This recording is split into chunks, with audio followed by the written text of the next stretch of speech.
السلام عليكم ورحمة الله وبركاته. نحمده ونصلي على رسوله الكريم. أما بعد، فأعوذ بالله من الشيطان الرجيم.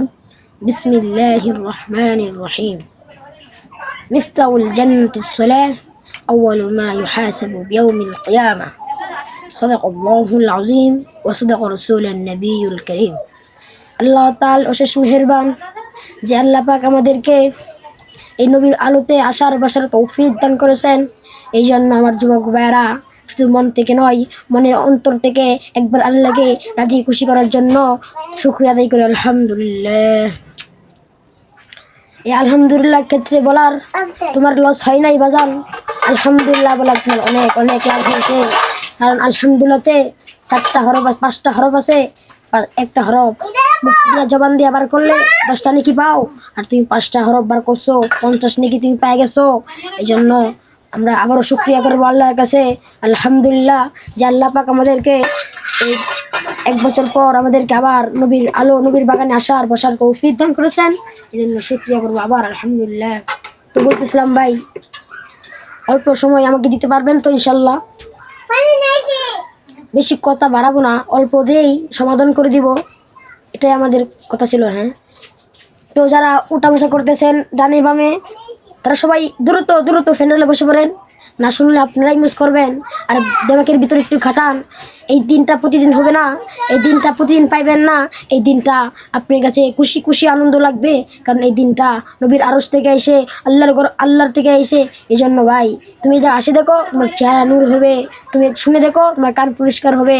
কানে তো খালি গুনা ঢুকাইছো, কানে তো খালি গান বাজনা ঢুকাইছো। একটু নবীর হাদিস, একটু আল্লাহর কালাম, একটু নবীর হাদিস ঢুকাও কানে, আমার কান পরিষ্কার হবে, আমার কান পরিষ্কার হবে। এই জন্য ভাই, আমার অনুরোধ রইল, আমার ভাইরা, আমার ভাই বন্ধুরা, আমার মুরব্বী কেরাম যারা অন্য দোকানপাটে বসে আছেন বা চায়ের দোকানে চা খাচ্ছেন, আড্ডা দিচ্ছেন, আড্ডা দিলে আপনি লস। আপনি ঘরে বসে থাকেন, হুজুরকে বলবে হ্যাঁ হুজুর মাহফিলে আসবো না, কিন্তু বাসায় আমার মাইক ফোন যায়, কিন্তু বাসায় শুনতে পারবো কেন? এটা কি এই প্যান্ডেলটা বানানো হয়েছে আপনার জন্য? আপনি বাসায় কেন শুনবেন? এই প্যান্ডেলটা বানাইতে কষ্ট হয়েছে, কিন্তু আপনি কষ্টের সমাধান দিচ্ছেন না।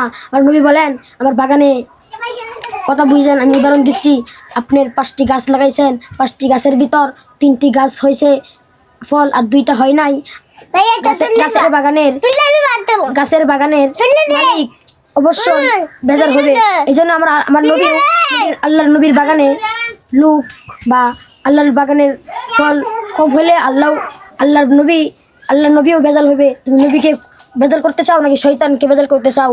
কথা কয় ঠিক না বেটি? আল্লাহকে রাজি খুশি করার জন্য, আল্লাহকে যদি খুশি করতে চাও, তুমি অবশ্যই অবশ্যই তুমি মুসলমান যদি হতে থাও, তুমি মুসলমান যদি হও, অবশ্যই অবশ্যই তুমি আল্লাহকে রাজি খুশি করাইবা। কথা কয় ঠিক না বেটি?